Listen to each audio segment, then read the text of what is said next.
प्रभु रामचंद्र भगवान की जय। श्री गणेशाय नमः। ओम श्री रामचंद्राय नमः। वना निगता श्री रघुनाथन राजा महामोही मूर्छित तो होनिया सावचित पुषे दशरथ रामकोठे। वक्रतुंड महाकाय सूर्यकोटी समप्रभ निर्विघ्नं कुरु मे देवं सर्वकार्यंसु सर्वदा। श्री गणेशाला वंदन करून, प्रभू रामचंद्राला वंदन करून, त्या ठिकाणी नाथबाबाला वंदन करून त्या ठिकाणी कथेला सुरुवात करते। त्या ठिकाणी इथपर्यंत कथा आलेली की प्रभू रामचंद्र त्या ठिकाणी वनाला निघालेले आहेत आणि वनाला निघाल्यानंतर त्या ठिकाणी त्या राजा दशरथाची अशी अवस्था व्याकुळ त्या ठिकाणी झालेली आहे की त्यांचं मूल त्या ठिकाणी वनवासाला चाललेले दंडकारण्यामध्ये 14 वर्षाचा वनवास त्या ठिकाणी भोगावा लागणार आहे। म्हणून वडिलाच्या डोळ्यामध्ये पाणी आलं, गहीवरून त्या ठिकाणी दशरथ राजा आले आहेत आणि खूप अशा प्रकारची त्यांच्या मनाची बिकट परिस्थिती त्या ठिकाणी झालेली आहेत। ते खूप धाय असणारे रडतात आणि रडत असणारे ते मूर्छित पडले आणि मूर्छित पडल्यानंतर पुन्हा सावध झाले आणि सावध झाल्यानंतर पुन्हा विचारतात की माझा राघव कुठे, माझा रघुनंदन कुठे म्हणून। त्याशी स्त्रिया सांगती मातन तुम्ही दिदला निजरथ त्यावरी बैसोनी रघुनाथन गेला निश्चित वनवासा। आणि त्या ठिकाणी काही स्त्रिया त्या राजा दशरथाला सांगू लागल्या की राजा अहो तुम्ही जो काही रथ दिलेला आहे ना, हा त्या रथावरती स्वार होऊन आपले प्रभू रामचंद्र त्या ठिकाणी वनवासाला निघालेले आहेत। एक सांगती रायासी रामाश्वासित जनांसी आहे नगरद्वारापासी तव राम वेगीसी धाविला। आणि तेवढ्यात असणारे एक जणांनी त्या राजा दशरथाला सांगितले की राजा त्या ठिकाणी तुम्ही जो रथ दिला होता त्या रथावरती बसून आपले प्रभू रामचंद्र त्या ठिकाणी वनवासाला निघालेले आहेत आणि ते आता नगरद्वारापाशी अर्थातच वेशीवरती जे काही गावाचं असणारं एक मुख्य द्वार असतं त्या मुख्य द्वारावरती जाऊन पोहोचले आहेत आणि त्या ठिकाणी ते त्यांच्या भक्तांना त्या ठिकाणी त्या अयोध्येतल्या जनांना त्या माणसांना त्या ठिकाणी आश्वासन देतात की तुम्ही असणारा अजिबात शोक वाटून घेऊ नका, मी वनवासाला निघालोय परंतु 14 वर्षानंतर मी पुन्हा या ठिकाणी राज्य येणार आहे त्या ठिकाणी असं आश्वासन त्या ठिकाणी ते त्या अयोध्येमधील जनांना देत आहेत। हो 7 सैरानियां समवेत धाविनला दशरथ कोठे कोठे माझा रघुनाथ सोय पुसत सर्वाती। आणि त्या ठिकाणी 700 राण्या त्या ठिकाणी मागे चालतात, पुढे राजा दशरथ चालतात, त्या ठिकाणी चालतात पुन्हा पडतात, पुन्हा चालतात, धाय अशा प्रकारचे रडतात आणि पाठीमागे त्यांच्या त्या 700 राण्या चालतात। कुठं निघाल्यात प्रभू रामचंद्र ज्या दिशेने गेले त्या दिशेने त्यांच्या माग त्या ठिकाणी येतात, रडतात माझा राघव कुठे, माझा रघुनंदन कुठे, माझा लाल कुठे, माझा वाघ कुठे असं म्हणतात त्या ठिकाणी आणि प्रभू रामचंद्राच्या नावाचा त्या ठिकाणी टाहो फुडलाय। त्या ठिकाणी खूप अशा प्रकारचं दुःख त्या राजा दशरथाला झाले। हो मग आक्रंदे दिदली हाक श्रीराम दाखवी रे निजमुख तुझा झालिया विमुख परम दुःख सर्वांसी। आणि त्या ठिकाणी हाका मारलेली त्या राघवाला मग आक्रंदे दिदली हाक श्रीरामा दाखवी रे निजमुख तुझा दृष्टी झाली विमुखन परम दुःख मज होय राघवा रघुनंदना। अरे एकदा तरी असणार तुझं मुख दाखव, अरे मला त्या ठिकाणी तू सोडून जाऊ नकोस म्हणून धाय अशा प्रकारचा राजा दशरथ रडताय। त्यांच्या अंतकरणाची खूप बिकट अशा प्रकारची परिस्थिती झाली, जसं काय पुच्छ तुटल्या साप सुरळीची जळा वेगळी मासळी आणि तैसा राजा दशरथ तळमळी नाही त्यावेळी देहशुद्धी। हो कैकईचे घेऊनी भाक मज दिदले महादुःख तुझे देखिल्या श्रीमुख परम सुख मज होय। अरे राघवा, अरे रघुनंदना, त्या कैकईने असणारा माझ्याकडून गोड बोलून असणारे 2 वर घेतले रे। एका वरामध्ये तो एक वर घेतलं, त्या वरामध्ये असणार त्या वचनामध्ये तुला 14 वर्षाचा दंडकारण्याचा वनवास माझ्याकडून घेतला आणि त्यामुळे मी खूप दुःखी झालोय, माझं अंतकरण खूप व्याकुळ झालेलं आहे आणि आम्हाला दुःखातून कोण बाहेर करेल राघवा। अरे एकदा असणार तुझं दाखव, मला खूप शांती वाटेल माझ्या मनाला आणि माझ्या त्या ठिकाणी अंतःकरणाला त्या ठिकाणी समाधान वाटेल. हे रघुनंदना, अरे मला एकदा तरी असणार तुझं मुख दाखव. हो श्रीराम स्मरता हृदयात सकळ दुःखांचा होय अंत. भाग्यभागी मी दशरथ वना रघुनाथ दाळीला. आणि त्या ठिकाणी राजा दशरथ म्हणतात की हे रघुनंदना, हे राघवा, अरे तुझं एकदा जर नुसतं नाव घेतलं तर माणसाला आनंद भेटतो. तुझ्या नामाचं स्मरण केलं तर अनेक दुःखातून माणसाची मुक्तता होते आणि माणसाला असणारा त्या ठिकाणी सुख भेटतं. अरे मी किती अभागी आहे, मी कैकईचं त्या ठिकाणी ऐकलं आणि तुला वनाला त्या ठिकाणी पाठवतोय. अरे मी अभागी झालोय मी, आणि मी माझं अभागी तोंड कोणाला दाखवू रे? हे राघवा, अरे एकदा भेट दे. हो धाव पावे गा राघवा भेटी दे परम कनवा. सुख होईल माझ्या जीवा म्हणून धावा पोकारिला. हे राघवा, हे रघुनंदना, हे माझ्या नंदा, त्या ठिकाणी तू धावत ये, पळत ये, माझ्या गळ्याला मिठी मार, मला तू भेट. हे रघुनंदना, अरे खूप माझं अंतःकरण व्याकुळ झाले तुला भेटण्यासाठी, मला एकदा भेट दे. असं म्हणून त्या ठिकाणी मोठमोठ्यानं प्रभू रामचंद्राचे वडील राजा दशरथ रडत आहेत आणि रडता रडता पडतात पडतात पुन्हा रडतात आणि खूप व्याकुळ परिस्थिती त्या दशरथाची झालेली आहे. हो गेला रे गेला रघुनाथ म्हणून आक्रंदे गरजत. रडत पडत स्वये धावत पडे मूर्छित ती दुखी. आणि त्या ठिकाणी राजा दशरथ म्हणतात की गेला गेला माझा रघुनंदन गेला, मी काहीच करू शकलो नाही, माझा राघव वनवासाला गेला.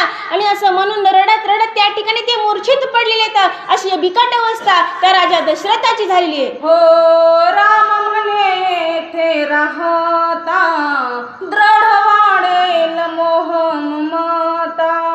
राव मजपासी न येता वेगी सुमंता रता की. आणि त्या ठिकाणी प्रभू रामचंद्र त्या ठिकाणी सुमंताला प्रधानजीला म्हणतात की हे सुमंता, अरे आता इथं थांबण्यात अर्थ नाही, कारण राजा दशरथाची मोहममता वाढते, ते खूप व्याकुळ होतात आणि ते माझ्या पशी येण्याच्या अगोदर आपण लवकरात लवकर असणार या ठिकाणाहून त्या ठिकाणी निघूनच जाऊ, असं त्या ठिकाणी प्रधानाला आणि प्रभू रामचंद्र बोलतात. हो श्रीराम नयेची परतोनी दशरथ रथ देखे नयनी. दृष्टी मुरडेना तेथोनी ठेली जडोनी रामरूपी. आणि त्या ठिकाणी प्रभू रामचंद्राचा रथ असणारा त्या वाटेनं चाललेला आहे आणि जात असताना त्या राजा दशरथाची नजर सुद्धा असणार त्या रथावरून खाली पडत नाही. अगोदर असणारा तो रथ त्या राजा दशरथाला दिसू लागला आणि रथ पुढं पुढं जाऊ लागला, पण त्या राजा दशरथाची नजर काही त्या रथावरची खाली पडत नाही असं नाथबाबा म्हणतात. हो श्रीराम देखता दृष्टी लागली रामा पाठी. श्रीराम न देखता दृष्टी बैसली सेवटी ध्वजस्तंभी. आणि त्या ठिकाणी तो रथ असणारा वेगामध्ये वनाच्या दिशेनं निघालेला आहे आणि रथ जात असताना राजा दशरथाला आता तो रथ अगोदर त्या रथातले प्रभू रामचंद्र दिसत होते, आता तो रथ खूप लांब गेला आणि लांब गेल्यानंतर तो नुसता रथ दिसू लागला आणि पुन्हा रथ दिसू लागल्यानंतर पुन्हा फक्त आणि फक्त त्या रथाचा झेंडा दिसू लागला. एवढा लांब असणारा तो रथ गेला, पण राजा दशरथाच्या मनामध्ये ध्यानामध्ये डोळ्यामध्ये फक्त रामच दिसत होता. हो दृष्टी अंतरीय ध्वज राजा पाहे रथाचे रज. न देखता श्रीरामाचे रज पडे भुज मूर्छित. आणि त्या ठिकाणी प्रभू रामचंद्राचा रथ असणारा वेगानं वनाच्या दिशेने जात होता आणि जात असताना त्या ठिकाणी प्रभू रामचंद्र फक्त अगोदर दिसू लागले, नंतर रथ दिसू लागला राजा दशरथाला, नंतर तर नुसता असणारा त्या रथावरचा झेंडा त्यांना दिसू लागला. आता झेंडा सुद्धा दिसेनासा झालाय, त्यामुळे राजा दशरथाचे अंतःकरण खूप व्याकुळ झालं आणि फक्त आता असणारं त्या रथाची जो काय चाकऱ्यांची धूळ होती ती धूळ असणारी दशरथाला दिसू लागली. तर राजा दशरथ ती धूळ असणारी घेऊन आपल्या कपाळाला त्या ठिकाणी लावू लागलेले आहेत. हो आठवीत श्रीरामासी राजा विसरे निज देहासी. हासी तेने मूर्छा आली त्यासी देह भावासे विसरला. गेला गेला गेला माझा राघव त्या ठिकाणी वनाला गेला. म्हणून असणारा ते राजा दशरथ अतिशय रडू लागले. रडत असताना असणारा त्या ठिकाणी चक्कर येऊन ते पडले. माझा रघुनंदन गेला. काय अवस्था झाली होती त्या बापाची. जर नुसती लेक नांदायला निघाली तर आई वडील किती धाय धाय रडतात. आणि त्या राजा दशरथाचा त्या ठिकाणी मुलगा जो काही असणारा राजवाड्यामध्ये असणारा राहिलेला त्याने कधी असणारा काट्यावर पाय सुद्धा ठेवलेला नव्हता. आणि तो आज प्रभू रामचंद्र वनामध्ये राहणार आहे. ते हिंस्र प्राणी असतील त्या ठिकाणी काट्या कोपट्या असतील आणि त्या ठिकाणी एवढ्या मोठ्या गजांत लक्ष्मीला त्या ठिकाणी लाथ देऊन असणार त्या वनामध्ये जाऊन राहायचंय. त्या राजा दशरथाला खूप वाईट वाटू लागलं. राजा दशरथाची अशी परिस्थिती झाली की बांधल्या तळ्याचा फुटला असे पाठ ओघ बारा वाट मुरडताती आणि हरिनिविनी खोप पडविली ओस दशाधीश पाडस घुमताती. हो स्त्रिया करीती दीर्घ रुदन रुदन करीती सकळ जन गायन सेविती तृण जीवन वत्स स्तनपान न करीती. तर त्या अयोध्येमध्ये फक्त त्यांच्या आई वडिलांनाच दुःख झालं नव्हतं तर सगळ्या समाजाला सगळ्या प्राण्यांना पक्ष्यांना सगळ्यांना दुःख झालं होतं. स्त्रिया असणाऱ्या ज्या काही गावातल्या बाया होत्या जी काही लहान मुलं होतं ते सुद्धा असताना धाय धाय अशा प्रकारे रडत होती. कुणी सुद्धा असणार त्या ठिकाणी त्या दिवशी जेवण केलं नाही. माणसांनी तर जेवण केलंच नाही पण जी काही असणारी गायी होत्या गायींनी सुद्धा चारा खाल्ला नाही. वासरांनी सुद्धा स्तनपान केलं नाही. असणारं एवढं दुःख त्या अयोध्येमध्ये त्या दिवशी झालं होतं. हो श्वान खाती चारा पाणी गजानी कवळ न घालिती वदनी आहार तेजिला पौरजनी अयोध्या भुवनी अकांत. त्या ठिकाणी अश्वन खाती चारा पण त्या ठिकाणी घोड्यांनी सुद्धा असणारा चारा खाल्ला नाही. हत्तींनी सुद्धा असणारा चारा खाल्ला नाही. खूप अशा प्रकारची दुःखाची त्या ठिकाणी परिस्थिती सगळ्यांची निर्माण झाली. कुणीच असणारं जेवण केलं नाही आणि खूप असणारे सगळेजण व्याकुळ झाले. सगळे धाय धाय रडतात. आमचा राघव आमचा प्रभू रामचंद्र त्या ठिकाणी आम्हाला सोडून वनाला निघून गेलाय म्हणून सगळेजण असणारे रडतायत. हो दिवस गेला स्तमानी राजा सामद केला राणियांनी प्रवेशता विद्या भुवनी सुख स्वप्नी दिसेना.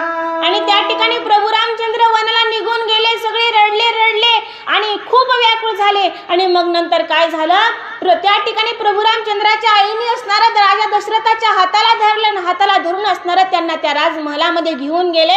पण आज जो राजमहल असणारा सुखासारखा सुख वाटायचं ज्या महलामध्ये त्या महलामध्ये आज असणारं सुख वाटत नव्हतं. सगळीकडे असा अंधकार पसरला होता दुःखाचा त्या ठिकाणी. आणि त्या राजवाड्यात आज स्वप्नात सुद्धा दुःख दिसत नव्हतं. का तिथं आता राम राहिलेला नव्हता तर राम वनाला निघून गेलाय. हो दीप दीपिका नाही कोठे ओस हट वाटियाच हटे जो तरडतची वाटे श्रीराम कोठे पुसताती. आणि त्या ठिकाणी जसं दिवाळीला आपल्या इथं कसं त्या ठिकाणी दिवे लावतात तसे अयोध्येमध्ये प्रत्येक दिवशी प्रत्येक घरासमोर दिवे लावलेले असायचे. पण आज त्या ठिकाणी कोणत्याच घरावरती दिवा पेटला नव्हता. कोणत्याच त्या ठिकाणी दीपमाळा लावल्या नव्हत्या. का आज प्रभू रामचंद्र त्या ठिकाणी वनाला निघून गेलेत.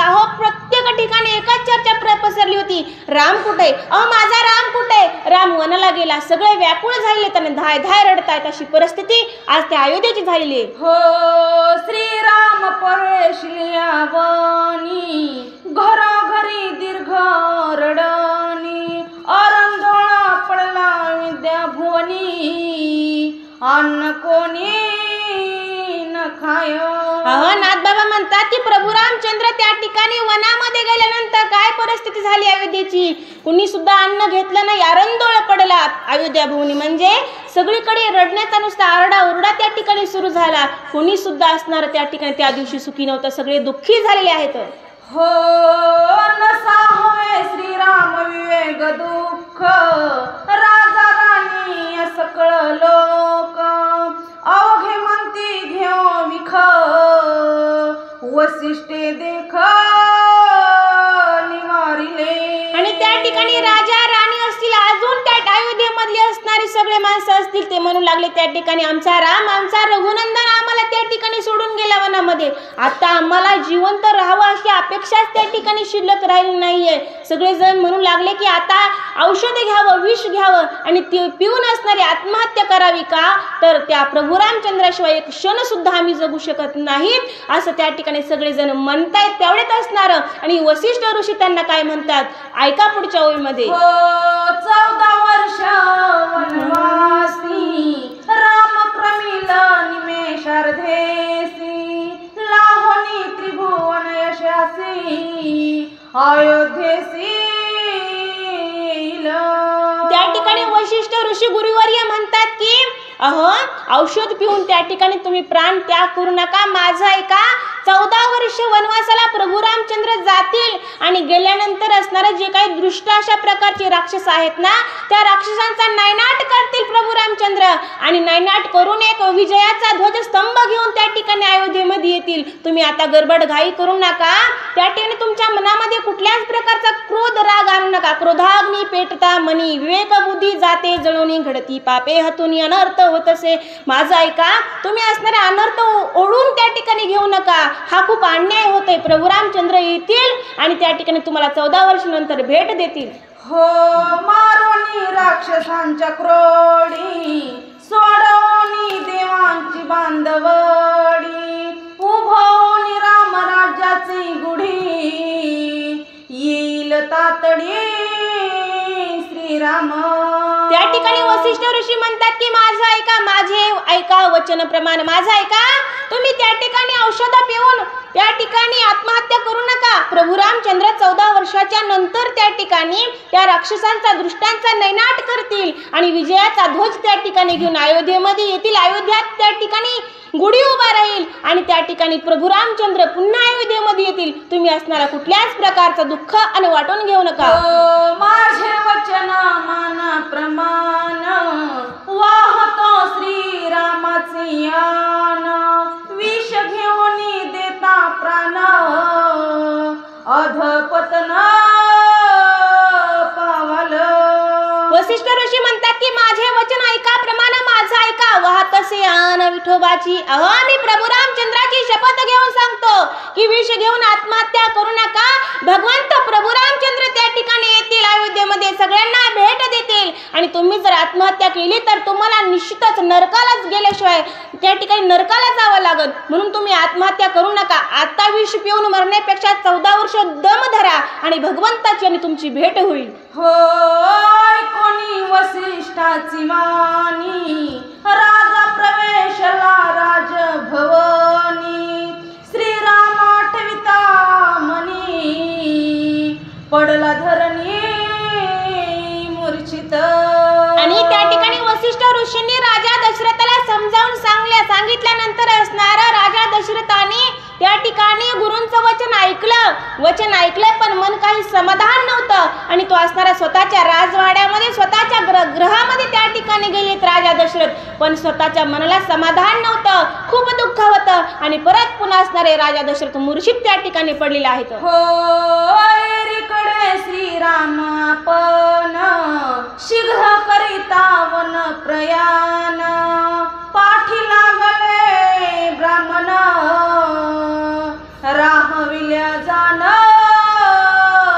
राहती. आणि त्या ठिकाणी नाथबाबा म्हणतात की बाबा आता प्रभू रामचंद्राचे वडील असणारे आई असणारे राजवाड्यात गेले, पण त्या ठिकाणी त्यांच्या मागे आणखीन जनसमुदाय त्या ठिकाणी लागलेला होता की आम्हाला वनाला येऊ द्या, आम्हाला वनाला येऊ द्या. तर त्यामध्ये असणारा वृद्ध वेदपाठक जे काही ब्राह्मण वर्ग आहे तो असणारा त्या प्रभू रामचंद्राच्या मागे येतोय आणि म्हणतात की हे राजा, हे प्रभू रामचंद्रा, तुझ्यासोबत आम्हाला सुद्धा असणार आणि वनाला येऊ दे म्हणून. हो राम रथ पिला उठा उठी द्विज धावती पाठोपाठी श्रीरामाची प्रीती मोठी प्रेम पोटी अनिवार्य.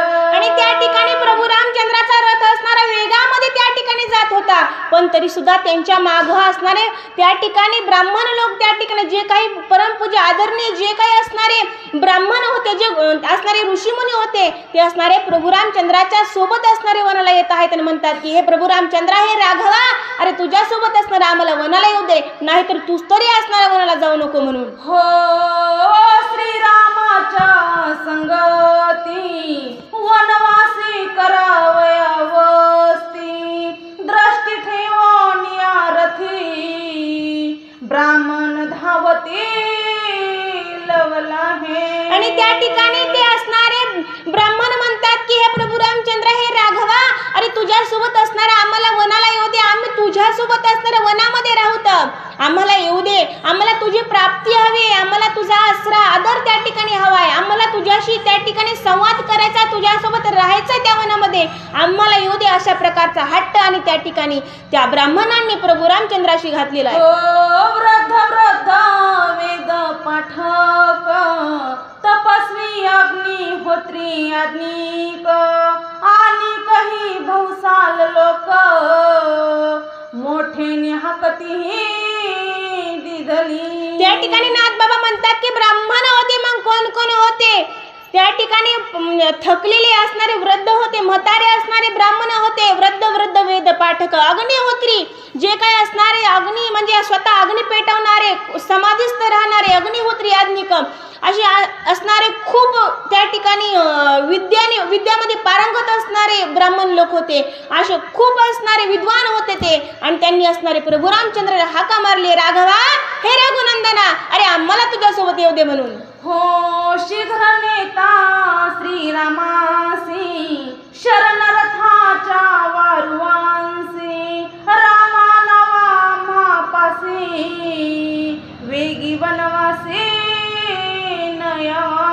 आणि त्या ठिकाणी त्या देवबाप्पांनी, त्या ब्राह्मण देवबाप्पांनी त्या ठिकाणी प्रभू रामचंद्राला हाका मारली. त्यावेळेस त्यांना वाटलं की प्रभू रामचंद्र काही आमची हाका ऐकत नाही. मग त्यांनी असणार त्या रथाचे जे काही घोडे होते, त्या घोड्यांना त्या ठिकाणी त्यांनी वंदन केले, हात जोडले आणि त्यांना त्या ठिकाणी हाका मारली आणि त्यांना विनंती केली की तुम्ही असणारा माझ्या राघवाला, माझ्या प्रभू रामचंद्रला वनाला घेऊन जाऊ नका, लवकरात लवकर माझ्या रघुनंदनाला त्या ठिकाणी माझ्याजवळ आणा. हो रथ चालवितो लोलिक त्या सारथ्यासी नमन देख रथ पेलवा नगरा सन्मुख वना श्रीराम नन्यावा.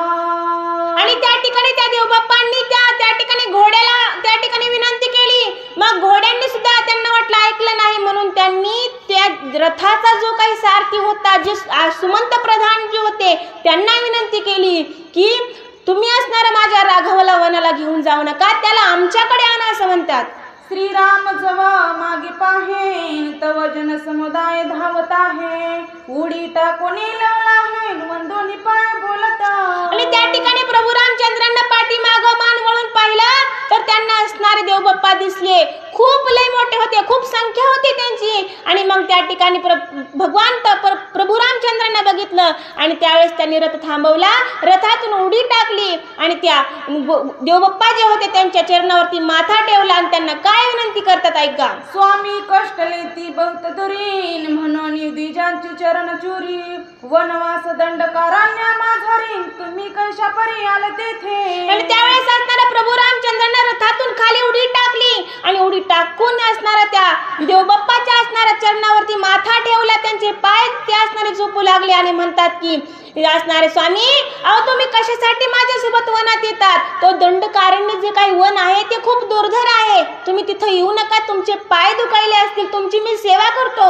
म्हणून असणारं प्रभू रामचंद्र त्या देवबाप्पाचे असणारं पाय झोपू लागले आहेत. श्रीरामा तुझे या संगती नामी पाव ब्रह्मप्राप्ती वनवास तो बापुडा किती भय निश्चिती आम्हा नाही. आणि त्यावेळेस असणारे ते ब्राह्मण लोक म्हणू लागले की हे राघवा, हे प्रभू रामचंद्र, अरे आम्हाला त्या वनवासाचा तू भ्याव दाखवूच नकोस, आम्ही तुझ्यासाठी तो वनवास सुद्धा सहन करायला तयार आहेत का? तू फक्त असणार आम्हाला तुझ्यासोबत त्या वनाला आणि घेऊन चल. तू जे सांडोनी जाशील दुरीन ते आम्ही होऊ रान भरी आम्हांवरी कृपा करीन दिनोद्धारी चालावे. हे भगवंता, हे राघवा, अरे आम्हाला सोडून असणारे तू जाऊ नकोस. आणि तू जर आम्हाला सोडून गेलास तर आम्ही रानभारी होऊ, आम्ही एकटे एकटे पडल्यासारखं आम्हाला वाटेल. आम्हाला तू सोडून जाऊ नको. अरे तुझ्या सोबत असणारा आम्हाला तू घेऊन चल. हे दिनोद्धार करणाऱ्या जगत उद्धारा हे प्रभू रामचंद्र, हे मेघश्यामा, तुझ्यासोबत असणारा आम्हाला तू घेऊन चल. आमचा देखील तुझ्यासोबत उद्धार होईल. ऐकोनिया दिजोक्ती श्रीराम विचारी परिचिती. हे निज नगरासी सोय जाती नाहीसी युक्ती योजावी. आणि त्यावेळेस असणारे प्रभू रामचंद्र म्हणतात की बाबा खूप असणारे मी यांना त्या ठिकाणी विचारणा केली की बाबा तुम्ही वापस जा. हा असणारा वनवास खूप दुर्धर आहे. ते दंडकारण्य त्या ठिकाणी खूप वेगळं आहे. तिथं त्या ठिकाणी तुम्हाला सवय नाही तिथं राहण्याची, तुमचे पाय दुखतील, असं तसं खूप त्या ठिकाणी खूप त्यांना असणारा विचारणा केली, खूप समजावून सांगितलं. पण आता ब्राह्मण लोक त्या ठिकाणी काय ऐकत नव्हते. मग प्रभू रामचंद्राने एक युक्ती केली की अशी युक्ती केली की कोणत्या तरी युक्तीनं असणार हे सगळे जण असणार देवबाप्पा आणि घरी गेले पाहिजेत. श्रीराम लक्ष्मण आज्ञा करीन म्हणजे चालता द्विज शिनले भारी. आजी वस्ती तमसा तिरी सीता उतरी वृक्षातळी. आणि त्यावेळेस असणारे प्रभू रामचंद्र असणाऱ्या देवबाप्पाला म्हणू लागले की देवबाप्पा अहो खूप असणारे तुम्ही चालून दमलात, तुम्ही थकलात, तुमचे पाय दुखत असतील आणि त्या ठिकाणी आपण आजचा मुक्काम असणारा तमसा नदीच्या काठावरती करू. तर म्हणून असणाऱ्या रथातून त्या सीतामातेला उतरवलं आहे आणि त्या ठिकाणी वृक्षाच्या त्या ठिकाणी झाडाच्या खाली त्या ठिकाणी मातेला आणि बसवलेलं आहे. रामने घे चिपयान्न उभी केले अंबू प्राशन. सीते सहित आपण केले शयन त्रनक्षे. त्या ठिकाणी नाथबाबा म्हणतात की प्रभू रामचंद्र असणाऱ्या त्या तमसा नदीच्या काठावरती उतरले आणि उतरल्यानंतर त्यांनी त्या नदीतलं असणारं पाणी, मग आता सगळेजण पाणी प्यायला लागले. त्यावेळेस भगवंताने त्या प्रभू रामचंद्राने पाणी पिलं नाही. अवघे केले अंबू प्राशन, फक्त असणारा पाण्याचा गुळणा केला आणि त्या ठिकाणी सीता मात्यासोबत त्या ठिकाणी गवताचं आसन केलेलं आहे आणि त्याच्यावरती असणारं ते विश्राम करतायत. श्रीराम सांगे लक्ष्मणा प्रतीन ब्राह्मण राहाविता न राहती. हे जवने जेला आहे तीन तव शीघ्र गती निघावी. आणि त्यावेळेस असणाऱ्या प्रभू रामचंद्राने लक्ष्मणजीला सांगितलं की हे लक्ष्मणा, अरे खूप असणारे आपण युक्ती केली पण आता काही देवबाप्पा घरी जात नाही. मग आपण अशी काहीतरी युक्ती करू की असणारे हे जोपर्यंत झोपीत आहे तोपर्यंतच असणारे आपण वनाला निघून जाऊ आणि यांना इथंच ठेवू म्हणून. सुमंत रथ सिद्ध करीन मार्ग दाविला अयोध्या मोहरी. रिघोनी तमसे माझारीन परत रे उतरले. आणि त्यावेळेस असणाऱ्या प्रभू रामचंद्राने असणारा त्या देवबाप्पाला चकली दिली. काय चकली दिली तर असणारं त्या अयोध्येच्या दिशेनं असणारं त्या गाडीच्या चकाऱ्या फिरवल्या, तिकडं रथ गेल्यासारखा केला आणि नंतर त्यांनी ती तमसा नदी असणारी ओलांडली आणि ते वनाला निघून गेले आणि ब्राह्मण लोकांना त्याच ठिकाणी राहून दिलं. ब्राह्मण प्राप्त काळी पाहतीन माग देखील या विद्ये प्रती. उल्हासे अवघे नगरा येतीन तव रघुपती पुढे गेला. आणि काय झालं, सकाळी ते सगळे देवबाप्पा असणारे झोपेतून उठले आणि झोपेतून उठल्यानंतर बघतात तर प्रभू रामचंद्राचा रथही दिसत नाही, कुणी दिसत नाही. आणि मग त्यावेळेस त्यांनी म्हणले अरे रे प्रभू रामचंद्र कुठं गेले असतील. तर त्यातील काही देवबाप्पा म्हणले की रथ असणारा अयोध्येच्या दिशेने गेलाय. मग सगळ्यांना आनंद झाला. ते म्हणले आपल्याला झोपीतच ठेवलं आणि रघुनंदनाथ अयोध्येत गेले. सगळे नाचू लागले, आनंदामध्ये अयोध्येत निघाले. तयांसी पुसती नगरस्थान कोटे आहे रे श्री रघुनाथ. ते म्हणते रामाला येथे जन हसता ब्राह्मणासी. आणि अहो त्या अयोध्येच्या लोकांना काय झोपा होते का, सगळे जागेच होते, रात्रभरही जागेच होते. आणि मग ब्राह्मणांना असं वाटलं की कारण यांनी रात्रभर गाढ झोप घेतली होती, हे झोपेतून उठले आणि अयोध्येमध्ये गेले. आणि अयोध्येमध्ये गेल्यानंतर असणार तिथं गेल्यानंतर तिथलचे लोक यांना विचारू लागले, म्हणले देवबाप्पा आणि प्रभू रामचंद्र कुठे. हे म्हणले तुम्ही सांगा. मग ते म्हणले की तिथलचे अयोध्येमध्ये लोक यांना हसू लागले. ते म्हणले म्हणले तुम्हाला येड्यात काढले देवाने, देव वनवासाला गेले. आणि मग नंतर त्या ठिकाणी यांना देवबाप्पाला कळालं की प्रभू रामचंद्राने आपला चकली दिली आणि ते वनाला निघून गेले. बहुता पाडो भ्रांती श्रीराम गेला हातो हाती. श्रीरामाची अगम्य गती न कळवे दोक्ती ब्राह्मणा. आणि त्या ठिकाणी नाथबाबा म्हणतात की प्रभू रामचंद्रांनी त्या सगळ्यांना भ्रांतीमध्ये पाडलं. प्रभू रामचंद्र वेदोक्ती म्हणजे त्या ठिकाणी वेदांना सुद्धा त्या ठिकाणी ह्या प्रभू रामचंद्राची कशी अनन्य प्रीती आहे, त्यांचा असणारा कसा स्वभाव आहे हा वेदांना सुद्धा कळला नाही, तर या ब्राह्मणांना सुद्धा काय कळणार असं नाथबाबा म्हणतात. हृदय असतास आत्माराम जनांसी पडला मोह ब्रह्म अवघे झाले विषय कामन कल्पांती राम न भेटे. आणि त्या ठिकाणी नाथबाबा म्हणतात की हृदयामध्ये राम होता, त्यामुळे यांना असणार कळलंच नाही की प्रभू रामचंद्र यांना कधी सोडून गेले. आणि आता कल्पांती कल्पनेत सुद्धा असणार यांना राम भेटणार नाहीत असं नाथबाबा म्हणतात. फुकाचे जे राम नामन उच्चारिती जे अभागी परम असो ते पावती अंधतमन जे आत्मा राम नाठविती. त्या ठिकाणी नाथबाबा म्हणतात की फुकाचे ते राम नाम. त्या ठिकाणी राम नाम घ्यायला काही पैसे लागतात का, काही नोटा मोजावे लागतात का? नाही. राम नाम किती सोपं आहे. राम एकदा जर राम नाम म्हणलं तर अनेक दुःखातून त्या ठिकाणी माणसाची मुक्तता होते.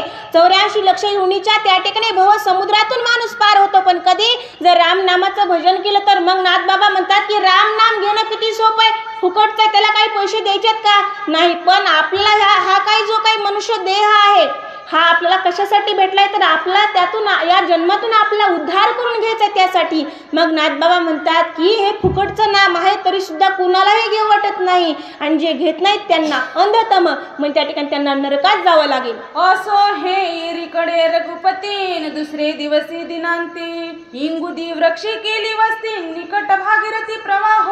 त्या ठिकाणी नाथबाबा म्हणतात की असो, कारण ज्या ठिकाणी राम नाही तिथलं ते काही जास्त वर्णन करत नाहीत. मग नाथबाबा म्हणतात की असो प्रभू रामचंद्र असणाऱ्या भागीरथी नदीच्या काठावरती येऊन पोहोचले आहेत आणि इंगोदी नावाच्या वृक्षाखाली त्यांनी आज मुक्काम करण्याचं ठरवलेलं आहे. वन आल्या श्रीराम मूर्ती ऐकोनी गुहक निषादपती भेटो आला ती प्रीतीन घातले क्षिती लोटांगण. आणि त्यावेळेस असणाऱ्या प्रभू रामचंद्रानं त्या इंगोदी नावाच्या वृक्षाखाली असणार मुक्काम करण्याचं ठरवलं. मग त्या ठिकाणी जवळच असणारा त्या कोळ्यांचा जो काही राजा आहे ना गुहक, त्या गुहकाला ही बातमी समजली आणि गुहकाला समजल्यानंतर असणाऱ्या गुहकांनी त्या ठिकाणी फळं फुलं घेतले आणि प्रभू रामचंद्राला त्या ठिकाणी भेटण्यासाठी गेले. प्रभू रामचंद्राच्या असणाऱ्या समोर त्यांनी लोटांगण त्या ठिकाणी घातलेलं आहे. देखता श्रीरामाचे मुखन गोहक झाला परमहरिक रामे आलिंगिता देखन द्वंद्व दुःख विसरला. त्या ठिकाणी प्रभू रामचंद्राची आणि गुहकाची भेट झाली. भेट झाल्यानंतर प्रभू रामचंद्रानं त्या गुहकाला मिठी मारली, आलिंगन दिलं. त्या ठिकाणी त्या गुहकाला परम आनंद झालेला आहे. विसरला धर्म धर्म विसरला धम उत्तम सद्भावी देखता श्रीरामन मरण जन्म विसरला. त्या ठिकाणी त्या गुहकाला प्रभू रामचंद्राची भेट झाली, भगवंतानं त्याला त्या ठिकाणी आलिंगन दिलं. त्यावेळेस गुहक विसरून गेला की प्रभू रामचंद्र असणारे एक वरिष्ठ जातीमधले आहेत, मी एक कनिष्ठ आहे.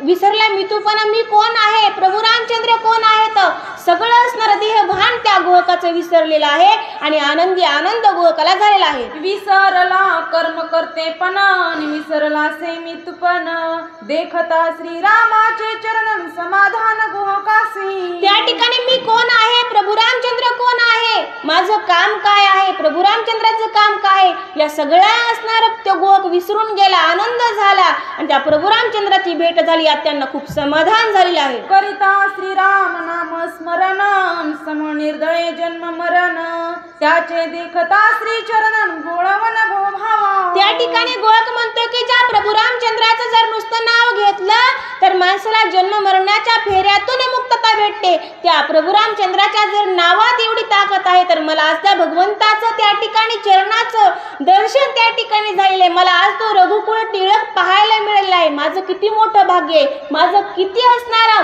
त्या ठिकाणी मला सुख भेटतंय, मला आज भगवंत भेटलेला आहे. गुहके आणला फळ संभारण रामन करीच फळाहार करोनी जळाचा जळाहरण केला शेजार वृक्षमुळी. आणि त्या ठिकाणी गुहकाने खूप मोठे असणारे फळ आणले होते का तर माझा भगवंत त्या ठिकाणी हे फळ खाईल, मला पुण्य भेटेल. पण असणाऱ्या प्रभू रामचंद्रानं ते फळ खाल्ले नाहीत. का खाल्ले नाहीत तर फक्त असणारं ते पाणी पिलं आणि पाणी पिऊन असणारं जे काय असणारं गवताचं आसन केलं होतं झोपण्यासाठी त्याच्यावरती त्यांनी असणारं विश्रांतीसाठी अंग टाकलेलं आहे म्हणतात. निद्रा न करीच सौमित्र सावधान होरात्र सेवेसी तत्पर श्रीरामी. आणि त्या ठिकाणी प्रभू रामचंद्रानं असणारं अंग टाकलंच असणार त्या आसनावरती सीतामाता झोपली आहेत. पण आमचे लक्ष्मणजी झोपले नाहीत. का झोपले नाहीत तर असणारं त्यांनी वचन घेतलेलं आहे की मी त्या ठिकाणी माझ्या वहिनीची आणि माझ्या बंधुरायाची अखंड सेवा करणारे, रात्रंदिवस सेवा करणारे. कारण स्वामी सेवेसी विकिला प्राण नवविध भक्तीची जीवन. स्वामी सेवेसी विकिला प्राण नवविध भक्तीचे जीवन आणि कपी कथन ते त्या ठिकाणी लक्ष्मण कथन अति सुंदर. लक्ष्मणानं असणाऱ्या नवविध प्रकारची त्या प्रभू रामचंद्राची सेवा केली आहे. श्रीराम गुह एकांतीन संवाद करीती अति प्रीती निमेषार्धे केली रातीन झाली प्राप्ती अरुणोदया. गुहकानी प्रभू रामचंद्र असणाऱ्या रात्रभर त्या ठिकाणी हितगुज सांगत बसले, एकमेकाला बोलत बसले आणि रात्र कधी निघून गेली ही कळलीच नाही. श्रीराम म्हणे गुहकासीन वेगिया नवीन केसी जाणे आहे परतिरासीन आजी वस्ती प्रयागी. आणि त्यावेळेस असणाऱ्या प्रभू रामचंद्रानं असणाऱ्या गुहकाला सांगितलं की गुहकजी अहो आम्हाला असणार आज परतीला त्या ठिकाणी जायचं आहे, आम्हाला प्रयागला त्या ठिकाणी जायचं आहे, त्रिवेणी संगमाचं दर्शन घ्यायचं आहे, तुम्ही लवकर असणार त्या नावाला होडगीला त्या ठिकाणी आणि इथं घेऊन या. सुमंते सज्ज केला रथन तयासी बोले श्री रघुनाथ आता येथोनिया परतन जावे त्वरित अयोध्ये. आणि त्यावेळेस असणाऱ्या प्रधानजींनी त्या ठिकाणी सुमंतजींनी त्या ठिकाणी रथ सिद्ध केला. ते असणारे घोडे त्या असणाऱ्या रथाला जुंपले आणि जुंपल्यानंतर असणारे प्रभू रामचंद्र त्यांना म्हणू लागले की आता तुम्ही सुद्धा असणार अयोध्येला जा.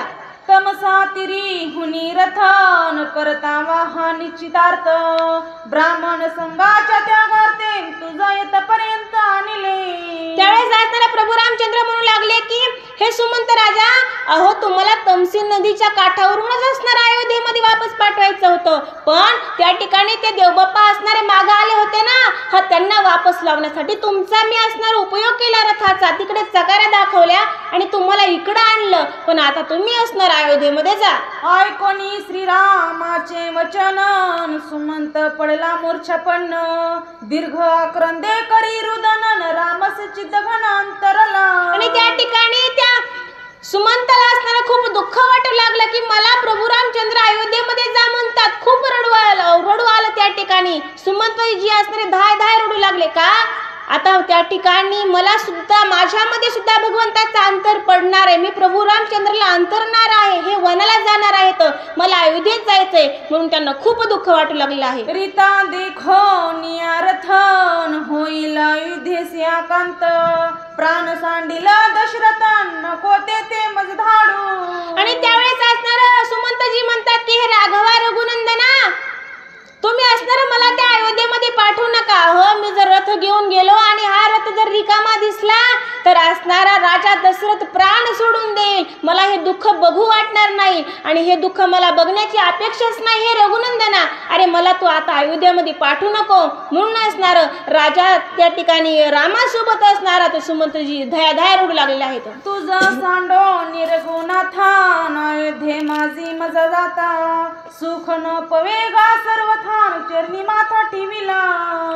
हे प्रभू रामचंद्रा अरे मी तुझ्या चरणावरती त्या ठिकाणी माथा ठेवतो, तुझं दर्शन घेतो. हे राघवा अरे मला पण अयोध्येमध्ये पाठवू नकोस, माझी इच्छाच नाही त्या अयोध्येत जाण्यासाठी. का तर तिथं गेल्यानंतर मला राजा दशरथ विचारतील की माझा राघव कुठे आहे, माझा प्रभू रामचंद्र कुठे, आणि मग तिथं मी गेल्यानंतर त्यांना काय उत्तर देऊ. अरे मला खूप दुःख वाटतंय प्रभू रामचंद्रा, मला तिकडं पाठवूच नको तू म्हणून. कृपा करी श्री रघुपती निमीन मना प्रती सेवा करीना हो रात्री निविघ्ने रथगती वारीना.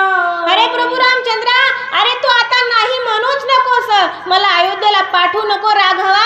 अरे मी तुझी रात्रंदिवस सेवा करीन, जर कोणतं संकट आलं तर रथावर बसून त्या ठिकाणी तुला रथात बसवीन आणि रथगती विघ्न त्या ठिकाणी त्या विघ्नाचं मी हरण करीन, तुझी खूप सेवा करीन, पण मला अयोध्येचं काय नाव घेऊ नकोस म्हणून. श्रीराम म्हणे गा सुमंतान गुज सांगेन मी तुझं आता तुझं वेधेसी नव जातान कैकई दशरथा पिढील. आणि त्यावेळेस प्रभू रामचंद्र म्हणू लागले की हे सुमंतजी अहो माझं तुम्ही ऐका, तुम्ही जर असणाऱ्या अयोध्येमध्ये गेला नाही तर ती कैकई माता असणाऱ्या माझ्या राजा दशरथाला माझ्या वडिलांना असणारा त्रास देईल आणि त्यासाठी तरी तुम्ही असणार अयोध्येमध्ये जा अशी विनंती विनंती प्रभू रामचंद्र करतायत. राय देवोनी अर्थान कोठे धाडिला रघुनाथ, माझे निरागे दशरथान करविला घात भरताचा.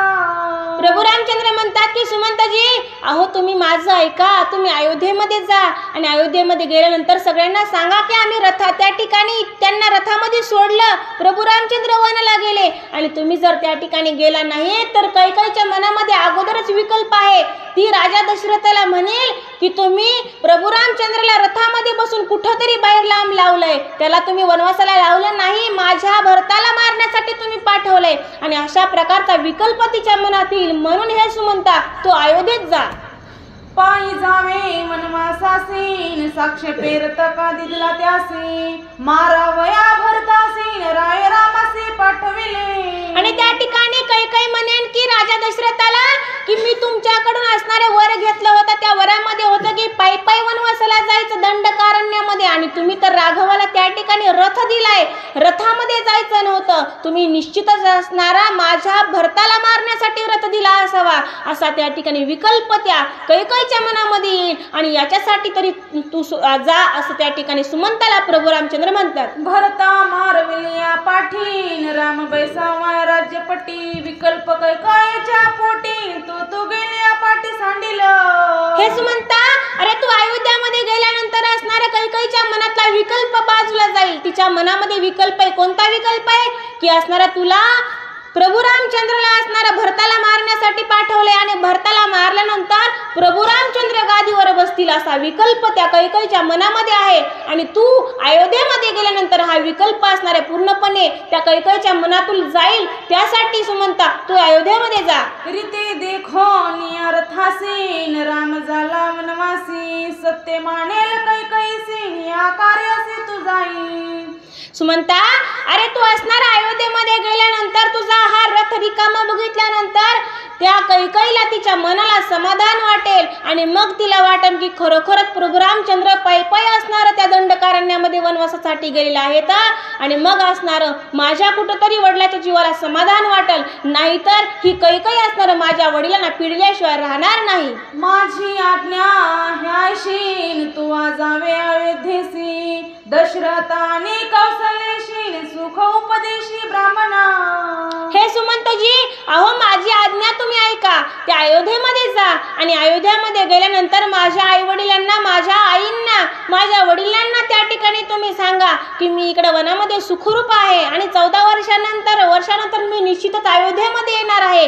तुम्ही असणार सुमंतजी त्या ब्राह्मणांना उपदेश करा, त्यांना समजावून सांगा. या कार्यासाठी तरी तुम्ही सुद्धा असणार अयोध्येमध्ये जा. वचन ऐकोनिया साकडे, सुमत संकोचला रडे, काही न बोलवेची पुढे न रथेसी मुरडे अति दुःखी. आणि त्या असणारा प्रभू रामचंद्राचं बोलणं त्या ठिकाणी सुमंतानं ऐकलं ना, ऐकल्यानंतर असणारं सुमंताच्या मनाला खूप दुःख झालं. सुमंतजी धाय अशा प्रकारचे रडू लागले आणि रडत रडत असणारं त्यांनी तो रथ जुंपला आणि जुंपून असणारं अयोध्येच्या दिशेनं ते निघाले आहेत. श्रीराम बोलिला उत्तरम, गुहकाना विज्ञुग्रोध क्षीर, वेगी बांधवा जटा भारण, राम सौमित्र वनवासी. आणि त्या ठिकाणी प्रभू रामचंद्रनं त्या गुहकाला आज्ञा केली. काय आज्ञा केली की निग्रोध शिर, वटवृक्षाचा त्या ठिकाणी रुचिकाना म्हणले. कशासाठी तर जे काही प्रभू रामचंद्राचे लक्ष्मणजीचे केस होते त्या केसांचा असणारा जटाभार बांधायचा आहे. आणि म्हणून गुहकाला सांगितलं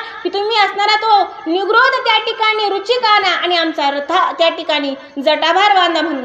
गुहके अनोट अक्षरन, जटा मुकुट अति सुंदर, दोघांचे बांधिले मनोहरन, राम सौमित्र शोभती. आणि असणारा त्या गुहकानं वटवृक्षाचा रुचिका आणला आणि रुचिका आणून असणारा प्रभू रामचंद्राच्या आणि लक्ष्मणजीच्या असणाऱ्या जटा बांधल्या. आणि जटा बांधल्यानंतर नाथबाबा म्हणतात की खूप सुंदर अशा प्रकारचे प्रभू रामचंद्र आणि लक्ष्मणजी दिसू लागले आहेत. आज्ञा देवोनी सुमंतासीन, श्रीरामाला नावे पासी, वेगी बैसोनी सौमित्रासीन, सीता त्या पासी बैसविली. आणि त्या ठिकाणी प्रभू रामचंद्रानं सुमंतजीला आज्ञा दिली, सुमंतजीला वाटा लावलं. आता सुमंतजी असणाऱ्या अयोध्येच्या दिशेने निघालेले आहेत आणि सुमंतजीला वाटा लावून प्रभू रामचंद्राने असणार त्या लक्ष्मणजीला, सीता मातेला असणार जी काही गुहकानी नाव आणली होती ना, हा त्या नावेमध्ये कोणाला बसवलं? सीता मातेला आणि लक्ष्मणजीला. श्रीराम नावेसी बैसता, नाकरंद गरजे निषाद माता आम्हा समस्तांच्या हातात श्री रघुनाथा करू नको. आणि त्या ठिकाणी सीता माता आणि लक्ष्मणजी असणार त्या नावेमध्ये बसले आणि प्रभू रामचंद्र नेमकं नावेमध्ये पाय ठेवणार तेवढ्यात असणार त्या गोकाच्या आईने हाका मारली, म्हणजे थांब, आम्हा समस्तांच्या घाता करू नको, अरे आम्हाला मारू नको, थांब, पाय टाकू नका असणाऱ्या नावेमध्ये, अशी असणारी त्या गोकाची आई मोठ्याने ओरडली. आणि त्यावेळेस असणारा प्रभू रामचंद्र धक्काच बसला. ते म्हणले या बाईचं पोरग आलं, फळं फुलं घेऊन आलं, आमची पूजा केली आणि असणारं रात्रभर गप्पा मारत बसलं, ही बाय का म्हणून असणारं मला नावेत बसू नको म्हणते. प्रभू रामचंद्र विचार करू लागले आहेत. तुझी लीला गाद गहन नेनो श्रीराम महिमान चरणी उद्धरले पाषाण जड तारण श्रीराम. आणि त्यावेळेस असणारा ते निषादाची त्या गोहकाची आई म्हणते की राघवा, अरे थांब, तुझ्या चरणाचं अगाध महिमान आहे, तुझं महिमान खूप मोठा आहे. अरे तुझ्या जर पायाचा नुसता दगडाला स्पर्श झाला तर दगडाची बाई झाली, कारण अहिलेचा उद्धार ती एक शिळा बनून होती ना, आणि प्रभू रामचंद्राच्या पायाची धूळ नुसती लागली त्या शिळेला तर त्याची अहिल्या झाली. मग त्या घोकाच्या आईला वाटू लागलं की बाबा, आज जर प्रभू रामचंद्रानं आमच्या नावेला जर स्पर्श केला आणि या नावेची जर बाई झाली तर कसं होईल. म्हणून त्या ठिकाणी ही घोकाची आई म्हणते की तुझं चरण महिमान खूप आघात आहे, तुझं महिमान खूप मोठं आहे. नावेवरी आमुचे जिनेन ते उधरेले तुझे निचराने मग आम्ही काय करणे जाणे खुंटले. हे राघवा, अरे तू जर असणार आमच्या नावाला स्पर्श केलास आणि त्या नावाचा असणारा जर उद्धार झाला आणि त्याची जर बाई झाली तर आमचं पोट कशावर भरणार. अगोदरच घरात एवढे माणसं कसे जगवायचे, कसे खाऊ पिऊ घालायचे, त्यात जर त्या नावेची बाई झाली तर तिला कोण जगवेल आणि आम्हाला कोण जगवेल. कारण त्यांचा असणारा जो काही उदरनिर्वाह होता तो त्या नावेवरती भागत होता. कारण या कडेवरून त्या पहिल्या तीरावरती जर माणसं सोडण्याचं काम असणार ती नाव करत होती. मग त्या नावेची जर त्या ठिकाणी उद्धार झाला, त्याची जर बाई झाली तर आम्ही कशावर जगायचंय. हे रघुनंदना, तिचा उद्धार व्हायला नकोय. आयसे आघात तुझे चरण तुझे पदींचे रजकरण लागता जडाचे उद्धरण त्याचे क्षाण करीन मी. हे राघवा, अरे तुझे जर असणारे चर कमळ असणारे त्या नावेला लागले तर तिचा निश्चितच उद्धार झाल्याशिवाय राहणार नाही. म्हणून हे राघवा, अरे मी असणारी तुला विनंती करते की तुझ्या चरणाचं क्षाळ मला असणारे तुझे पाय धुवू दे आणि धुतल्यानंतर तुझ्या पायाची असणारी सगळी धूळ निघून जाईल आणि धूळ निघून गेल्यानंतर नंतर तू असणारे त्या नावेमध्ये जा, अशी विनंती त्या ठिकाणी गोहकाची आई करते. देखोनी निषादीचा भाव संतोषला श्रीरामराव दिन उद्धार पाहून वनी निर्वाह श्रीराम. आणि त्या ठिकाणी त्या गोहकाच्या आईची विनंती प्रभू रामचंद्राने ऐकली. प्रभू रामचंद्राला अतिशय आनंद झाला, कारण त्या भक्ताची मागणी होती. कोणती मागणी होती की प्रभू रामचंद्राचे चरण त्या ठिकाणी धुवायचे होते. आणि असे वेगवेगळे भक्त त्या ठिकाणी आताशी तर प्रभू रामचंद्राची सुरुवात होती, अजून तर खूप छान छान असणारे भक्त त्या राघवाला बघायचे आहेत म्हणून असणारे खूप आनंदाने त्या ठिकाणी ते असणारे त्या गोहकाच्या आईला चरण धुण्यासाठी सांगतात. करावया दिनोद्धारण श्रीरामाचे वन प्रयाण एका जनार्दना शरण भवतारण श्रीराम. आणि त्या ठिकाणी नाथबाबा म्हणतात की प्रभू रामचंद्र वनाला जे आलेले आहेत तर ते सगळ्यांचा उद्धार करण्यासाठी आलेले आहेत आणि खूप असणारे आघात असं महिमान त्या भगवंताचं त्या प्रभू रामचंद्राचं आहे. या परी श्रीरामचंद्र उतरोनिया गंगा पार श्रीराम सीता सौमित्र तिघे एकत्र निघाली. आणि असणाऱ्या त्या गोहकाच्या आईने प्रभू रामचंद्राच्या पायाचं शाळण केलं, त्यांचे असणारे पाय धुतले आणि धुतल्यानंतर प्रभू रामचंद्र असणारा त्या नावेमध्ये बसले आणि बसून असणार त्या दुसऱ्या असणाऱ्या त्या नदी ओलांडली आणि ओलांडून असणार भागीरथी नदीच्या त्या ठिकाणी काठावरती गेलेले आहे. पुढे पद्म पुष्करिणी तेथे त्रिरात्री मसोनी कमळ जिंकक लक्षयोनी प्रभाती त्रिवेणी पावती झाली. आणि त्या ठिकाणी प्रभू रामचंद्र असणारा त्रिवेणीच्या त्या ठिकाणी आलेले आहेत. कुठं? प्रयागला. त्या ठिकाणी आता असणार उन्हाळ्यात प्रयागराजला गेले होते ना, बरेच जण गेले असतील. त्या ठिकाणी असणार गंगा यमुना सरस्वती या तीन नद्यांचं जे काही संगम आहे त्या ठिकाणी असणार प्रभू रामचंद्र गेले आहेत. त्या ठिकाणी पुढे पद्म पुष्करिणी नावाचं एक तलाव आहे. त्या तलाव म्हणजे असणारं पाण्याचं ठिकाण आहे आणि त्या ठिकाणामध्ये असणारी कमळाची फुलं आहेत. अशा ठिकाणी प्रभू रामचंद्र गेलेले आहेत आणि त्या ठिकाणी त्यांनी 3 रात्री मुक्काम केला आहे. 3 रात्री असणारं त्यांनी त्या ठिकाणी जे कमळ किंजलक सेवनी, जो काही कमळाच्या दांड्यातील जो काही गाभा असतात, अर्थातच जसं काही केशर असतं फुलामध्ये, ते केशरासारखाच एक प्रकार असणार, त्यांनी खाऊन त्या ठिकाणी 3 दिवस राहिले आहेत असं नाथबाबा म्हणतात. राम लक्ष्मण सीता तिनी देखोनिया श्री त्रिवेणी, उल्हास गंगेच्या मनी श्रीरामचरणी विंटावया. आणि त्या ठिकाणी प्रभू रामचंद्र, लक्ष्मणजी आणि सीता माता त्या त्रिवेणी संगमाच्या ठिकाणी आल्यानंतर असणार त्या त्रिवेणी संगमाला खूप आनंद झाला, गंगामाईला आनंद झाला आणि ती असणारी गंगामाई वाढू लागली त्या ठिकाणी. तिला अतिशय आतुरता वाटते की भगवंताचं, त्या प्रभू रामचंद्राचं मला एकदा कधी दर्शन होत आहे अशी आतुरता आणि गंगा नदीच्या मनामध्ये निर्माण झालेली आहे. म्हणे माझे भाग्य गहन, यमुना म्हणे मी अति पावन, सरस्वती म्हणे मी धन्य श्रीरामचरण स्पर्शनी. आणि त्यावेळेस असणार त्या तिघी जणी एकमेकींमध्ये बोलू लागल्या. कोण कोण? गंगा, यमुना आणि सरस्वती. गंगा म्हणली मी आज असणारे माझं भाग्य खूप गहन आहे, मी खूप भाग्यवान आहे. त्या ठिकाणी यमुना म्हणली अगं मला तर खूप समाधान वाटतंय, मी आज तृप्त झाले का मला भगवंताची भेट होतीये. त्या ठिकाणी गंगा, यमुना, सरस्वती तिघी जणी असणार त्या भगवंताचं त्या ठिकाणी वर्णन करू लागले आणि म्हणतात की आज आपलं असणारं खूप भाग्य आहे, आजचा दिवस आपल्यासाठी खूप उद्धाराचा आहे. का? आज आपला उद्धार होणार आहे, आज आपल्या भगवंताची प्रभू रामचंद्राची भेट होणार आहे, त्यांचं दर्शन होणार आहे. म्हणून लागता श्रीरामाच्या चरणी नाम्ही पवान तिघी जणी, म्हणून आनंदली त्रिवेणी तिघी जणी सनाथ. आणि त्या ठिकाणी गंगा, यमुना, सरस्वती नदी तिघी जणी म्हणतात की आज आपलं भाग्य गहन आहे, आज आपला उद्धार झाला, आपण अनाथ होतो, आज आपण सनाथ झालो. का? त्या भगवंत प्रभू रामचंद्राचं आणि दर्शन आपलं झालं आहे. म्हणून प्रयाग करोनिया पावन, सीता समवेत लक्ष्मण, श्रीराम करी संध्या स्नान जप विधान यथोक्त. आणि त्या ठिकाणी प्रभू रामचंद्र, लक्ष्मणजी आणि सीता माता यांनी असणार त्या ठिकाणी संध्या स्नान केलं, जप विधी केला, त्या ठिकाणी देवपूजा केली आहे असं नाथबाबा म्हणतात.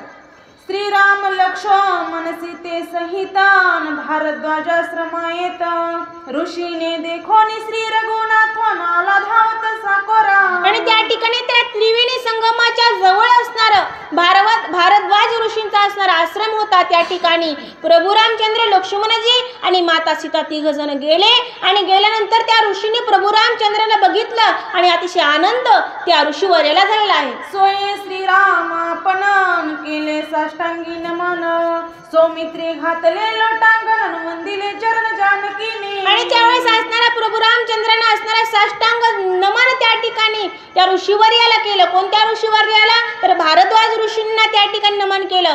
जानकीने म्हणजे माता सीताने सुद्धा नमन केलं, लक्ष्मणजींनी सुद्धा दर्शन घेतलं असं नाथबाबा म्हणतात. आला देखो निरगुनाथ आनंदा भारद्वाज अद्भुत, आजी माझे कुळ पुनीत पितर तृप्त आजी माझे. त्या ठिकाणी भारद्वाज ऋषी म्हणू लागले की आज मी धन्य झालो. का धन्य झालो?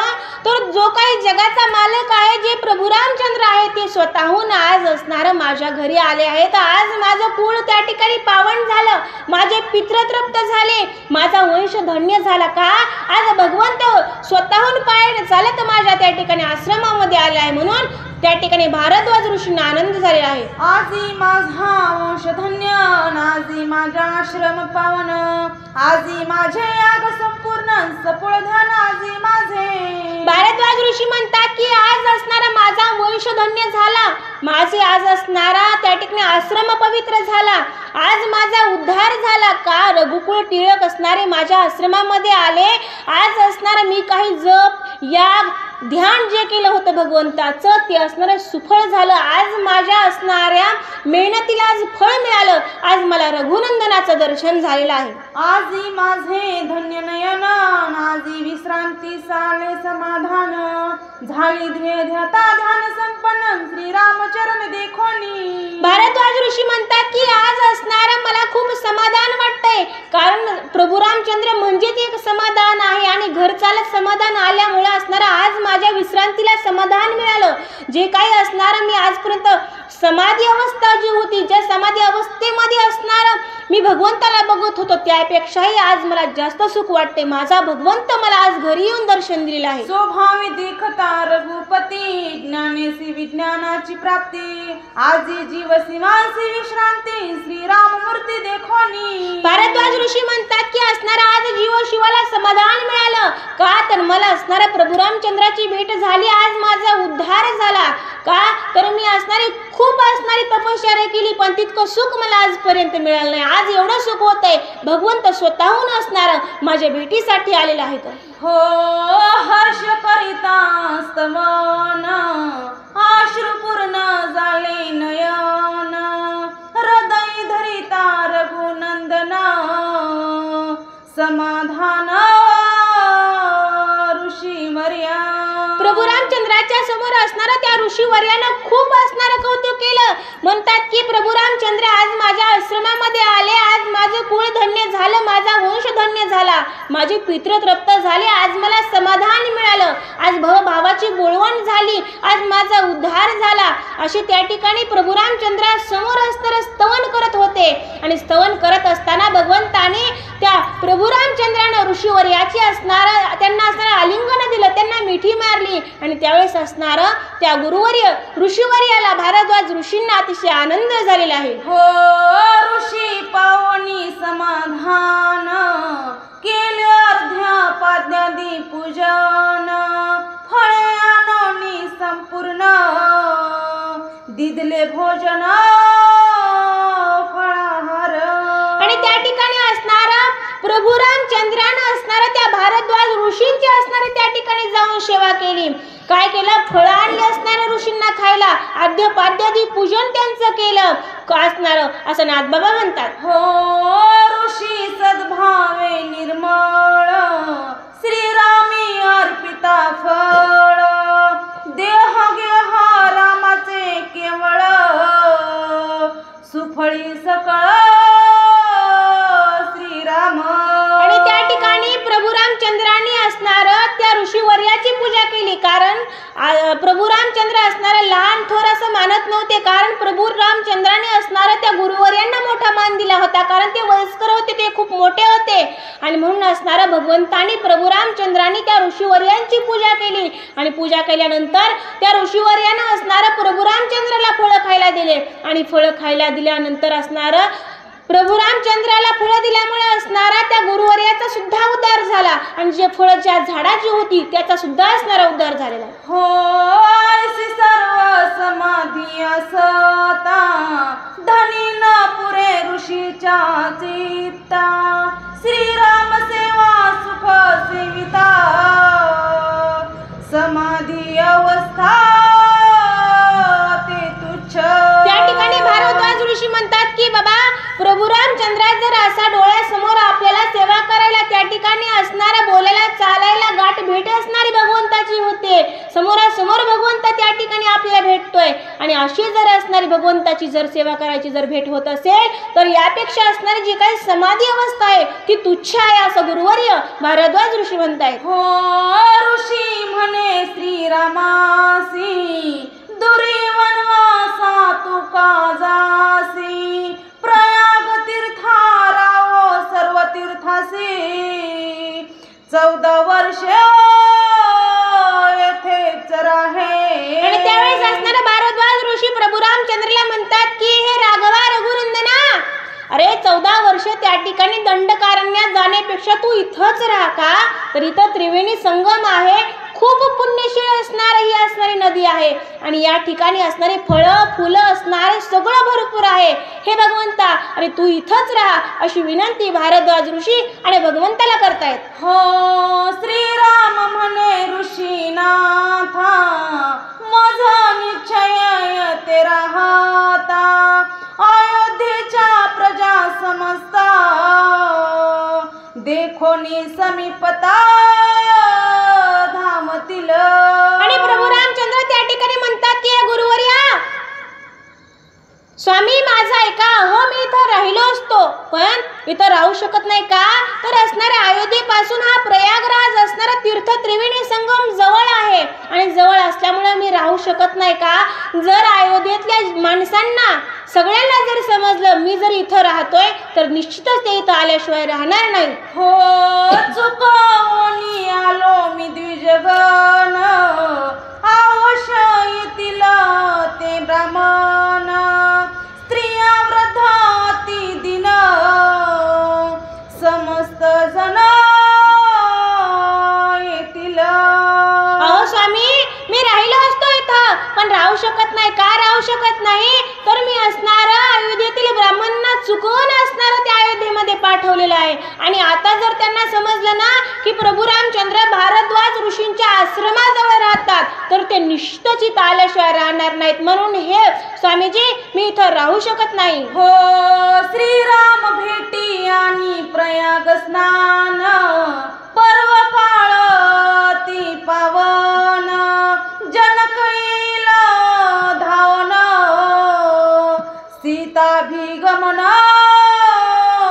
माहेरा. हे ऋषीवर्या, अहो त्या अयोध्येतले ब्राह्मण येतील, तिथलच्या वृद्ध स्त्रिया येतील, माता येतील, राजा दशरथ येईल.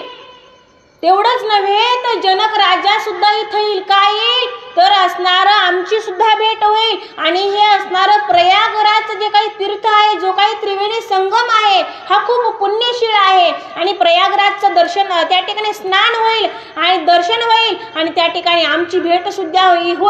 हे असणारा सगळा त्रिवेणी संगम त्या ठिकाणी त्यांना भेटेल. आणि निश्चितच असणारं त्या ठिकाणी अयोध्येतले सगळेजण येतील. त्या ठिकाणी आमचे जे काही सासरे आहेत जनकजी ते सुद्धा येतील आणि सीता मातेला माहेरला घेऊन जातील. हो सीता का नेता वनवासी, इसी धाडावे माहेरासी, म्या काय बोलावे जनकासी, वनवासासी मुख्य विघ्न. आणि त्या ठिकाणी प्रभू रामचंद्र म्हणतात की हे ऋषीवर्या, अहो इथं राहिला असतो पण त्या ठिकाणी राजा जनक येतील आणि ते म्हणतील की हे जावई बापू, अहो वनवास तर तुमच्यासाठी आहे, मग माझ्या लेकराला कशाला वनवासाला घेऊन जातात?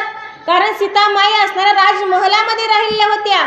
त्यांच्या पायात कधी काटा सुद्धा घुसलेला नसेल, एवढे कोमल असणारे त्यांचे पाय आहेत. आणि तुम्ही आमच्या लेकीला वनवासाला घेऊन चाललात, असं त्या ठिकाणी जर माझे सासरे जर मला म्हणाले तर मी त्यांना काय उत्तर देऊ? मी काहीच बोलू शकत नाही आणि म्हणून मी तर राहू शकत नाही, असं त्या ऋषीवर्याला राघव म्हणतात. हो येथील दशरथ, तेव्हा भाक होईल व्यर्थ, या लागे थोनिया गुप्त, जावे दूर वनवासा. हे ऋषीवर्या, अहो इथं मी राहिलो असतो पण त्या ठिकाणी राजा दशरथ इथं येईल आणि राजा दशरथ इथं आल्यानंतर तो मला वापस घेऊन जाईल. आणि हे काही जे कैकेयीने घेतले जे काही वचन आहेत हे भंग होतील. ही असणारी भाग व्यथा व्यर्थ जाईल आणि माझ्या असणाऱ्या या रघुकुळाला त्या ठिकाणी दोष लागेल. का तर इथून मागचे जे काही राजा होते त्यांनी असणारं वचनाचं पालन केलं आहे. एक वचनी असणारा हा असणारा माझा असणारा त्या ठिकाणी अयोध्या नगरी आहे, हा त्या ठिकाणी माझा असणारा वंश आहे. आणि हे ऋषीवर्या, त्या ठिकाणी असणारी ही भाग व्यर्थ होईल. कारण त्या अयोध्येमध्ये जे काही राजा होते, राजा त्या ठिकाणी हरिश्चंद्र असेल, पृथू असेल, भागीरथ असेल, या सगळ्या राजांनी असणारं प्रत्येक असणाऱ्या गोष्टीचं इमानदारीनं त्या ठिकाणी वचन पालन केलं आहे. आणि ही असणारं मी जर इथं जर राहिलो आणि राजा दशरथ जर इथं आले तर हे सगळं व्यर्थ जाईल असं म्हणतात. हो ऋषी म्हणे सत्य वचनार्थ, येथोनी चित्रकूट पर्वत, पुष्पी फळी प्रफुल्लित, त्या वनांत तुम्ही राहावे. आणि त्यावेळेस असताना प्रभू रामचंद्रांना जी काही सध्या परिस्थिती होती ती त्या ऋषीवर्याला समजावून सांगितली. आणि समजावून सांगितल्यानंतर ही गोष्ट सुद्धा असणारी त्या ऋषीवर्याच्या मनाला पटली. आणि पटल्यानंतर त्यांनी सांगितले खरोखरच तुमचं खरं आहे, मग तुम्ही माझं ऐका. त्या ठिकाणी इथून असणाऱ्या त्या तिकडं दंडकारण्य नावाचं एक अरण्य आहे, चित्रकूट नावाचा एक पर्वत आहे आणि त्या चित्रकूट नावाच्या पर्वतावर तुम्ही जाऊन राहा. तिथं असणारं सुंदर अशा प्रकारचं त्या ठिकाणी वन आहे, त्याच्यामध्ये सुंदर सुंदर फळं आहेत, फुलं आहेत, स्वच्छ अशा प्रकारची नदी आहे, पिण्याचं सुद्धा सुंदर असं ठिकाण आहे, असं प्रफुल्लित असणारं ठिकाण आहे आणि तुम्ही त्या ठिकाणी जा. हो तो पर्वत पुण्यशील, परिस निर्मळ वृक्ष तेथे सदा फळ सुख पावला सर्वही. हे राघवा, अरे असणारा चित्रकूट नावाचा पर्वत खूप सुंदर आहे. त्या ठिकाणी असणारे फळं फुलं, छान असणारं पिण्यासाठी पाणी आहे, सगळं सर्व गुण संपन्न असा तो पर्वत आहे आणि तुम्ही त्या पर्वतावरती निश्चित जाऊन राहा, असं त्या ठिकाणी भारद्वाज ऋषी आणि प्रभू रामचंद्राला बोलतायत. हो मार्गी सिद्ध मठ विख्यात त्यासी मंदावे भावयुक्त त्याचे निसफळित पुरुषार्थ निर्विघ्नार्थ वंदम. आणि त्या ठिकाणी भारद्वाज ऋषी प्रभू रामचंद्राला म्हणतात की राघवा, अरे वाटांनी जात असताना असणारा सिद्धवट आहे व खूप असणारं मोठं वट वृक्षाचं झाड आहे आणि त्याचं नाव सिद्धवट आहे. त्या वडाला असणारं तुम्ही त्या ठिकाणी त्याचं दर्शन घ्या आणि तो वड असा आहे की त्याचं दर्शन घेतल्यानंतर जर माणसाला कितीही त्याच्यावर जर संकट आले तर त्या संकटातून माणसाची त्या ठिकाणी संकटातून माणूस बाजूला होतो, असं असणारं ते वडाचं झाड आहे. तो निश्चितच त्याचं दर्शन घे आणि नंतर पुढे जा. हो मग करोनी भारद्वाजन मन तिघी जणी केले प्रयाण ऋषी बोलवित आपण अर्ध योजना सोयाला. आणि त्या ठिकाणी भारद्वाज ऋषींचं ते बोलणं प्रभू रामचंद्रानं ऐकला.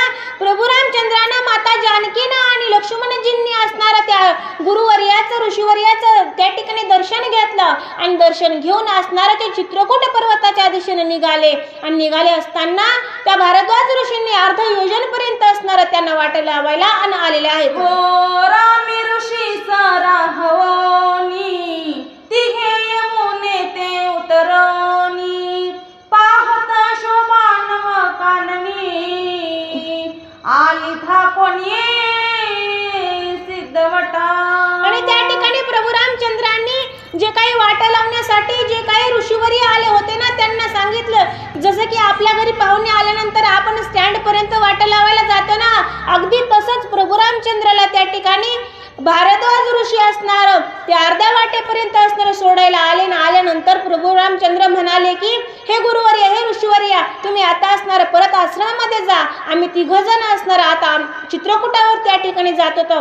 आणि असं म्हणून प्रभू रामचंद्र माता जानकी आणि लक्ष्मण जी असणार त्या यमुना नदीला ओलांडून असणार समोर निघाले. हो अनंत शाखा ती सरळी तिघे आली तया तळी राम सौमित्रे वंदिली निढळी सीता वटातळी सोय बोले. प्रभू रामचंद्र असणार त्या सिद्धवटाच्या जवळ आले. अनेक शाखा म्हणजे अनेक वेगवेगळ्या असणाऱ्या त्या वटवृक्षाला फांद्या होत्या, सरळही उंचही तितक्याच लांब होत्या, आडव्या तितक्याच होत्या, तिरप्या तितक्याच होत्या. खूप असणारा मोठा तो वटवृक्ष होता आणि तो वटवृक्षाची असणारी शोभा हे तिघजण पाहू लागले. आणि पाहत असताना माता सीतेनं त्या ठिकाणी त्या वडाचं दर्शन घ्यायला सुरुवात केली आहे. वनी विजयी रघुनंदन निर्विघ्न मुचे पुनरागमन जालिया दीन लक्ष गोदान द्विज भोजन लक्ष संख्य. आणि त्या ठिकाणी मला वाटतं ही प्रथा तेव्हापासून सुरू असावी, बायांनी देवाला नवस करायची. आणि त्यावेळेस असणाऱ्या त्या माता सीतेनं त्या वडाचं दर्शन घेतलं आणि वडाला नवस केला. म्हणली माय वटवृक्षा तू माय एक नवस करते, माझ्या त्या ठिकाणी पती देवाचं तू सर्वपरी रक्षण कर. 14 वर्षाचा वनवास त्या ठिकाणी करून आम्ही सुखरूप परत यावेत, माझ्या नवऱ्याला असणारा विजय भेटू दे. आणि विजय भेटल्यानंतर मी काय करीन, आल्यानंतर असणार 1 लाख असणार गाईचं दान देईन ब्राह्मणांना आणि त्या ठिकाणी 1 लाख ब्राह्मणांना जीव घालीन. अशा प्रकारचा नवस माता सीतेनं त्या सिद्धवटाला बोललेला आहे. हो वटी वसे वट सावित्री तिसी पूजिन अलंकार वस्त्री आसे बोलणी सीता सुंदरी नमस्कारी वटाते.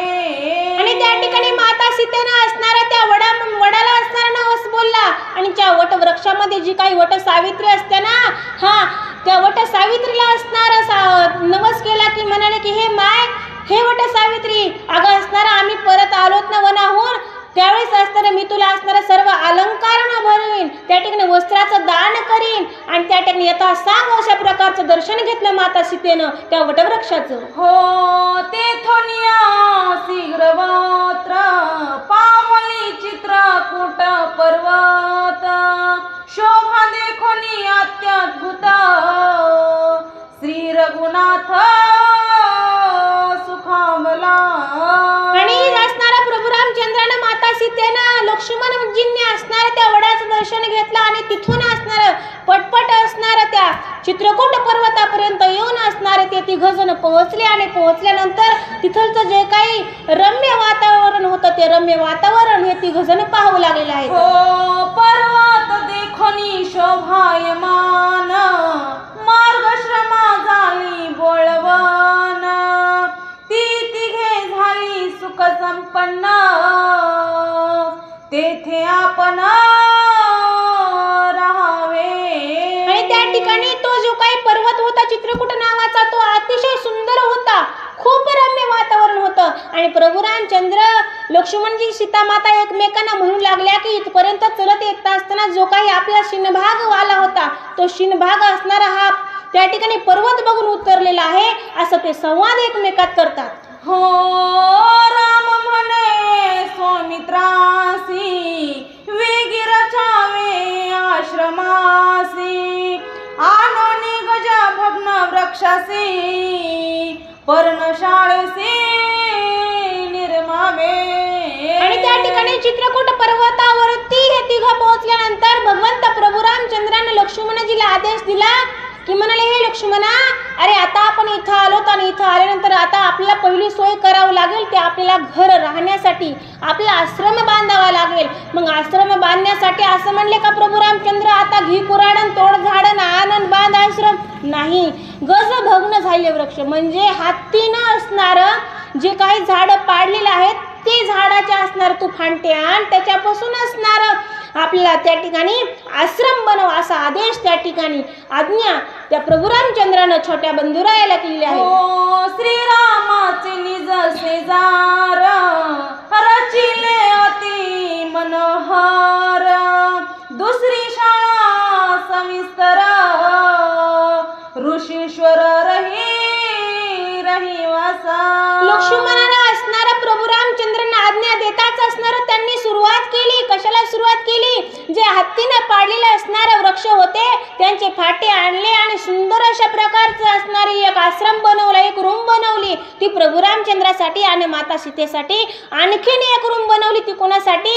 जर आपल्या घरी जर कोणी अतिथी आले, ऋषीवर्य जे काही ब्राह्मण देवता आले तर त्यांनी बसायचं कुठं, म्हणून त्यांच्या असणाऱ्या यथा पूजेसाठी त्यांच्या असणाऱ्या सेवेसाठी त्या लक्ष्मणजींनी असणारा आणखीन एक असणारा आश्रम बांधलेला आहे. हो नोनिया जळ फळांसी, सौमित्रार्पी सीते पासी, जागृत राहे अहर्निसी, राम सेवेसी विनटला. आणि त्या ठिकाणी प्रभू रामचंद्राची असणारा लक्ष्मणजी सेवा करण्यासाठी आले होते. लक्ष्मणजी असणारं दररोज असणारं त्या पर्वतावरती जायचे आणि असणारे झाडांची छान छान फळं घेऊन यायचे, ते माता सीतेजवळ आणून द्यायचे. मग प्रभू रामचंद्र आणि माता सीता ते खायचे.